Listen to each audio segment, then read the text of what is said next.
1,00,000 మంది శివభక్తులతో కలిసి మహారుద్రాక్ష పూజలో పాల్గొనండి. వెంటనే కాల్ చేసి మీ పేరును నమోదు చేసుకోండి.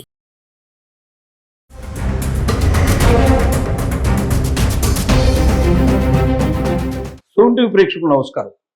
నేను మీ అనలిస్టు మందడి కృష్ణారెడ్డిని మాట్లాడుతున్నాను. అమెరికాలో ఏదైనా ఒక చిన్న తప్పు చేసి అరెస్ట్ అయితే ఇక మీరు వీసాను కోల్పోతుందా, భారతదేశానికి తిరిగి రావాల్సిన పరిస్థితి ఏర్పడుతుందా?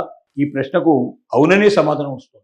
కొత్తగా చేర్చిన నిబంధనల ప్రకారంగా ఎవరైనా ఇమిగ్రెంట్స్ అంటే ఇతర దేశాల నుంచి అమెరికాలోకి అడుగుపెట్టినటువంటి వలసదారుల్లో ఎవరైనా సరే ఏదైనా ఒక నేరం కింద, అది చిన్న నేరమైనా పెద్ద నేరమైనా, అది క్రిమినల్ నేరమైనా సివిల్ నేరమైనా, ఒక్కసారి అరెస్ట్ అయితే వాళ్ళ వీసా రద్దు చేయబడు. అంటే ఇది H1B వీసాకు వర్తించడం అనేది ఇంకా సరిగ్గా స్పష్టంగా తెలియడం లేదు. కానీ మిగిలినటువంటి వీసాలు, ఉదాహరణకి స్టూడెంట్ వీసాలు, F1 వీసాలు ఉన్నాయి. అలాగే ఎంప్లాయ్మెంట్ ఆథరైజేషన్ డాక్యుమెంట్ EADకి అనేక రకాల జాబ్స్కి EAD ఉంటుంది. అంటే H1B వీసాల కింద కాకుండా డ్రైవర్ పోస్టులు అంటే మిగతా రకరకాల పోస్టులు ఏవైతే ఉన్నాయో అలాంటివన్నీ కూడా ఎంప్లాయ్మెంట్ ఆథరైజేషన్ డాక్యుమెంట్ కిందనే వచ్చే అవకాశాలు ఉన్నాయి.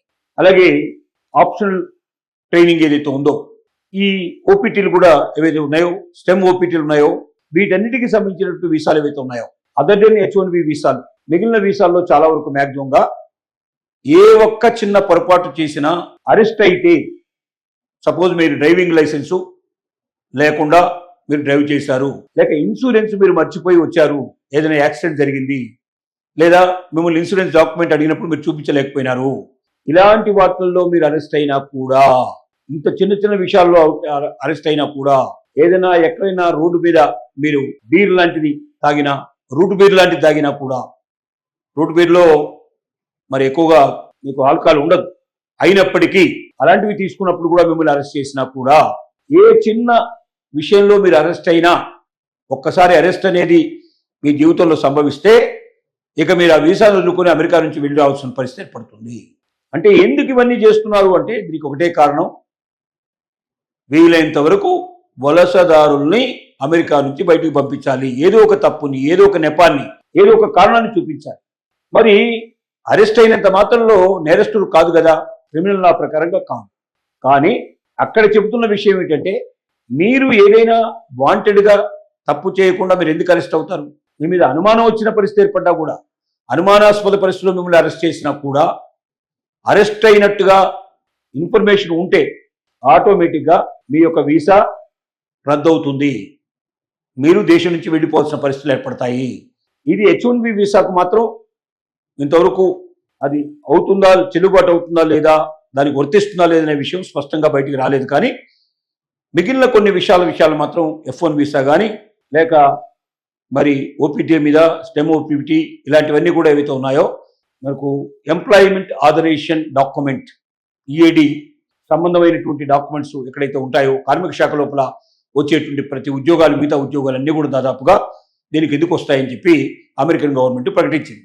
ఇలా ఇప్పటికే చాలామంది గతంలో అరెస్ట్ అయిన వాళ్ళు కూడా, వాళ్ళు ఇప్పుడు ఏదైనా ఒక కేసు విషయం లోపల ఇన్ఫర్మేషన్ ఇచ్చినప్పుడు ఆ ఇన్ఫర్మేషన్ ఇవ్వకపోతే కూడా వాళ్ళని రద్దు చేసి బయటికి పంపించే ప్రయత్నాలు అవుతాయి.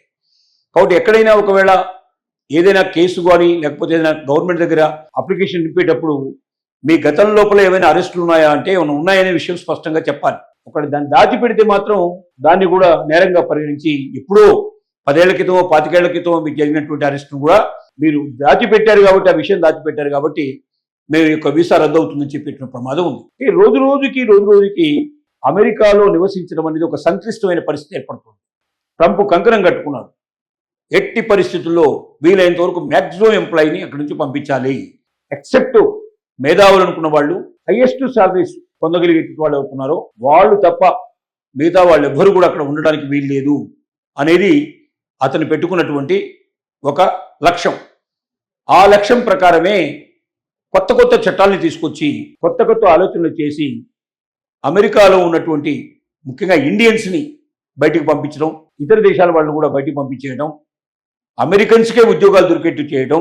ఇప్పుడు ఈ ఉద్యోగాలు అమెరికన్స్ చేయను అని అంటల్లా, చేస్తే వాళ్ళు అడిగేటువంటి జీతం చాలా ఎక్కువగా ఉంటుంది. అంత హైయెస్ట్ సాలరీస్ ఇవ్వడం, ఒబీడియన్స్ లేని వాళ్ళని పెట్టుకోవడం, టైం ప్రకారం వెళ్ళిపోయే వాళ్ళని చూసుకోవడం, ఇలాంటివి చేయడం వల్ల కంపెనీస్ ఇప్పటిదాకా పొందుతున్న లాభాల్ని చాలా వరకు పోగొట్టుకునే పరిస్థితి ఏర్పడుతుంది. నష్టాల బారినప్పుడు పడే అవకాశం ఉందనేది భయపడుతున్నారు. అందుకోసం ఈ కంపెనీలు ఇప్పటిదాకా భారతీయులను ఎక్కువగా ఇష్టపడడానికి కారణం అవి. ఇప్పుడు ఆ ఇష్టాలే మరి ఇక భవిష్యత్తులో నడిచే పరిస్థితి లేదు. కంపెనీలు కోరుకున్న వాళ్ళని తీసుకోవడం కాదు, ప్రభుత్వం చెప్పిన వాళ్ళని తీసుకోవాల్సిన పరిస్థితి ఏర్పడుతుంది. కాబట్టి ఇక ముందు కొత్తగా ఎవరైనా అమెరికాకు వెళ్ళాలనుకున్న వాళ్ళు ఈ విషయాలన్నీ ఆలోచించుకొని వీళ్ళంతవరకు మానుకోవడమే మంచిదనే విషయాన్ని మనకు అర్థమవుతోంది. ఒకవేళ ఆల్రెడీ ఇప్పటికి అమెరికాలో ఉన్నవాళ్ళు ఎవరుతున్నారో ప్రతి క్షణం ప్రతి ఒక్క విషయం లోపల జాగ్రత్త వహించకపోతే గతంలో ఉన్నట్టుగానే నెగ్లిజెన్స్ చేస్తాం, గతంలో ఉన్నట్టుగానే మనం ఇన్ఫర్మేషన్ చెప్తే చెప్తాం లేకపోతే లేదు అనే పరిస్థితి మీకు ఏర్పడితే మాత్రం ఖచ్చితంగా మీరు బలైపోయే అవకాశం ఉంది. ఏ చిన్న అరెస్ట్ జరిగినా అది సివిల్ అయినా క్రిమినల్ కేసు అయినా ఏ విషయంలో అయినా సరే మీరు మీ దగ్గర డాక్యుమెంట్ లేకపోయినా దాన్ని మీరు అరెస్ట్ చేసే అవకాశం ఉంది. సపోజ్ మీరు డ్రైవింగ్ చేస్తున్నారు, మీరు ఇన్సూర్ చేశారు, ఇన్సూరెన్స్ డాక్యుమెంట్ మీరు మర్చిపోయినాం, మీరు ఫోన్ చేసి మీ భార్యనో ఎవరినో ఫోన్లో ఆ డాక్యుమెంట్ పంపించమని అడిగారు, అది వచ్చింది, వచ్చే లోపల మిమ్మల్ని అరెస్ట్ చేశారు. ఆ తర్వాత మిమ్మల్ని రిలీజ్ చేసినప్పటికీ ఒకసారి అరెస్ట్ అయినట్టుగా దాంట్లో ఒక ముద్ర పడిపోతే రికార్డులో ఉండి వెళ్ళిపోతే ఆటోమేటిక్గా మిమ్మల్ని మీ యొక్క వీసా క్యాన్సిల్ అయ్యి బయటకు వచ్చే అవకాశాలు ఉన్నాయి. కాబట్టి ముఖ్యంగా స్టూడెంట్స్ చాలా జాగ్రత్త పడాల్సిన అవసరం ఉంది. ఎందుకంటే బాగా రఫ్గా ఉంటారు, దేన్ని లెక్క చేయని పరిస్థితిలో ఉంటారు. ఇప్పటిదాకా అమెరికాలో ఒక స్వేచ్ఛాయుతమైన పూరితమైన వాతావరణంలో బతికారు. తమ ఇష్టం వచ్చిన ఉద్యోగాలు చేసుకోవడం, తమ ఇష్టం వచ్చిన జీవితం గడపడం, తమ ఇష్టం వచ్చిన లైఫ్ లీడ్ చేయడం అనేది జరిగింది. కానీ ఇక నుంచి అమెరికాలోనే ఉండాలి, నా చదువు పూర్తయ్యేదాకా లేక ఏదైనా ఉద్యోగం వెతుక్కునేదాకా అని మీరు అనుకుంటే మాత్రం ప్రతి చిన్న విషయాన్ని 1-10 సార్లు ఆలోచించి చాలా ఒబీడియంట్గా ఉంటూ ఏమాత్రం కూడా ప్రతి ఒక్క చట్టాన్ని గౌరవిస్తూ కొత్తగా వచ్చిన నిబంధనల్ని తెలుసుకుంటూ ఇంకా భవిష్యత్తులో ఎప్పుడు కూడా ఎక్కడ అరెస్ట్ అనేది జరగకుండా ఉండాలి. అలాగే గతంలో ఏదైనా జరిగితే కూడా ఇన్ఫర్మేషన్ సక్రమంగా సకాలంలో తెలియజేయాలి. ఇలాంటి వాటిని మీరు జాగ్రత్త పడకపోతే మాత్రం ముప్పు మీ మీద పొంచి ఉంది. ఏ క్షణంలో అయినా మీరు అమెరికా నుంచి బయటకు పంపించే పరిస్థితి ఉంటుంది. మీ వీసా క్యాన్సిల్ అయ్యే అవకాశం ఉన్నాయని మాత్రం ప్రతి ఒక్కరు గ్రహించాల్సిన అవసరం ఉంది.